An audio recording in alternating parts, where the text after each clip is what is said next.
Perjalanan Garuda Yaksa FC di kompetisi Liga 2 Indonesia musim ini menjadi salah satu sorotan dalam peta persaingan kasta kedua sepak bola nasional. Klub yang baru berdiri pada tahun 2025 ini hadir setelah mengakuisisi PSKC Cimahi, lalu bertransformasi dengan identitas dan manajemen baru. Nama Garuda Yaksa sendiri sebelumnya dikenal sebagai Akademi Pembinaan Usia Muda, yang kemudian berkembang menjadi klub profesional dengan ambisi bersaing di level yang lebih tinggi. Kehadiran klub ini semakin mendapat perhatian karena kepemilikannya yang dikaitkan dengan Presiden Republik Indonesia, Prabowo Subianto. Namun dalam praktik kompetisi, Garuda Yaksa FC tetap berjalan sebagai tim profesional seperti peserta Liga 2 lainnya, dengan struktur manajemen, pelatih, dan skuad yang bekerja fokus pada target olahraga.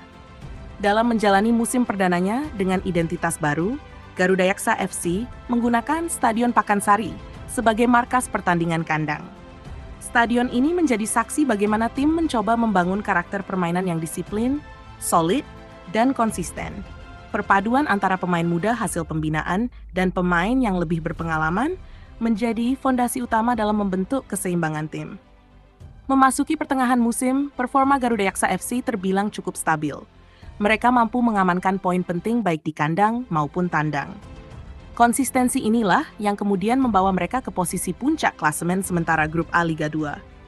Hingga saat ini, Garuda Yaksa FC tercatat masih memimpin klasemen grup, unggul dalam perolehan poin, dan menunjukkan pertahanan yang cukup solid dibandingkan para pesaingnya.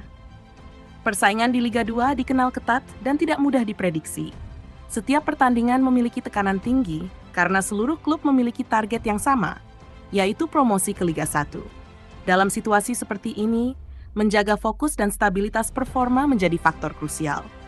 Garuda Yaksa FC sejauh ini mampu memanfaatkan momentum dengan baik, terutama dalam laga-laga krusial yang menentukan posisi klasemen. Secara statistik, tim ini menunjukkan efisiensi dalam penyelesaian akhir dan kedisiplinan dalam bertahan. Walaupun masih terdapat evaluasi di beberapa lini, tren performa mereka cenderung positif.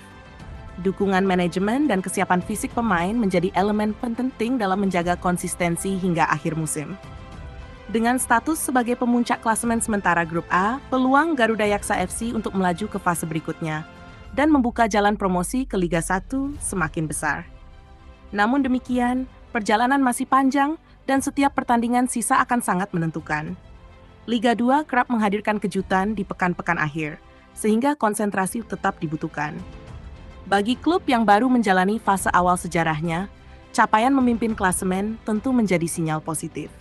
Hal ini menunjukkan bahwa fondasi yang dibangun sejak awal, termasuk sistem pembinaan dan manajemen, mulai menunjukkan hasil di lapangan. Jika mampu mempertahankan konsistensi hingga akhir kompetisi, mencatat sejarah dengan promosi ke Liga 1 dalam waktu yang relatif singkat sejak berdiri. Kini perhatian publik tertuju pada bagaimana tim ini menyelesaikan musim. Apakah mereka mampu menjaga posisi puncak hingga akhir dan memastikan tiket promosi, atau justru persaingan ketat akan mengubah peta klasemen di pekan-pekan penentuan? Yang jelas, kiprah Garuda Yaksa FC musim ini telah menambah dinamika baru dalam kompetisi Liga 2 Indonesia dan menjadi salah satu cerita menarik dalam perjalanan sepak bola nasional.